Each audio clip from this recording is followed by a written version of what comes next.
Hi అండి, welcome to my channel Sai Teja fun world.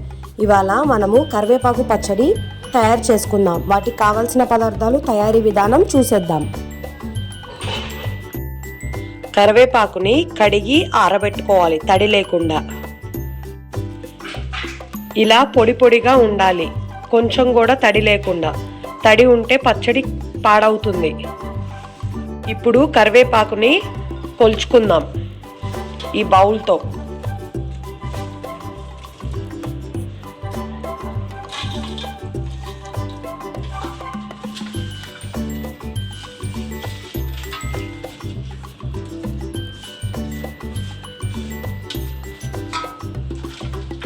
ఈ కప్పుతో 2.5 కప్పులు కరివేపాకు అయ్యింది.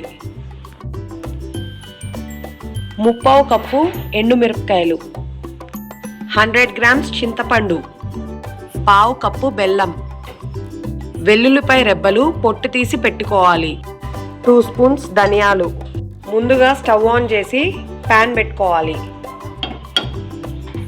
ముందుగా 1 స్పూన్ ఆవాలు, మెంతులు డ్రై రోస్ట్ చేసుకుందాం.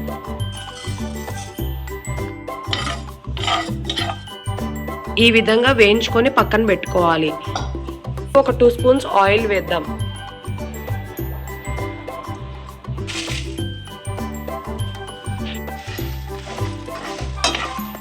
ధనియాలు వేసి వేయించుకుందాం.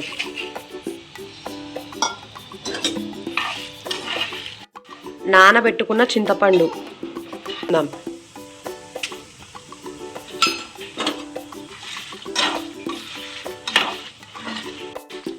ఈ విధంగా వేయించుకోవాలి.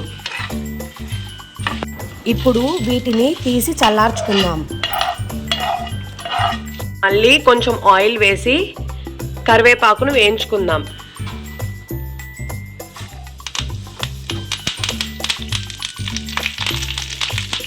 కరివేపాకుని 2 వాయలుగా వేయించుకుందాం.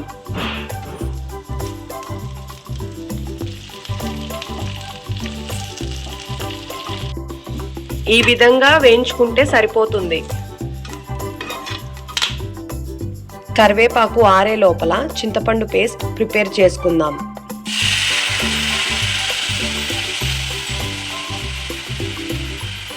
చింతపండు పేస్ట్ రెడీ అయ్యే లోపల మనము మిక్సీ పట్టుకుందాం. ఆవాలు, మెంతులు,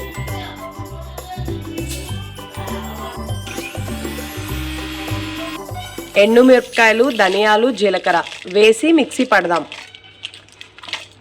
మీ టేస్ట్కి సరిపడా కల్లుప్పు. ఈ విధంగా గ్రైండ్ చేసుకోవాలి. వేయించుకున్న కరివేపాకును కూడా వేసి గ్రైండ్ చేసుకుందాం. బెల్లం,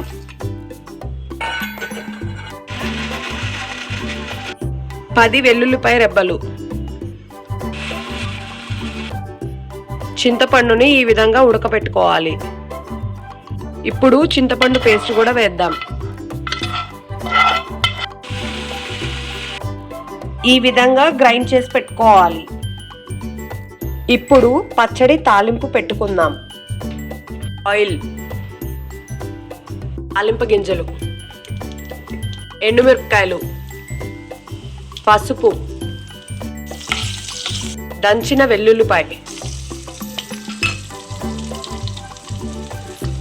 కరివేపాకు,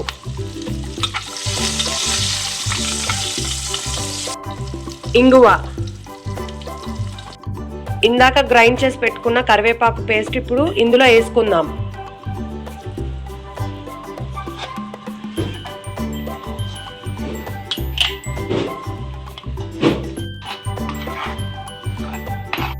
కరివేపాకు పచ్చడి రెడీ. మీకు కూడా ఈ వీడియో నచ్చినట్లయితే లైక్ చేయండి, షేర్ చేయండి, సబ్స్క్రైబ్ చేయండి.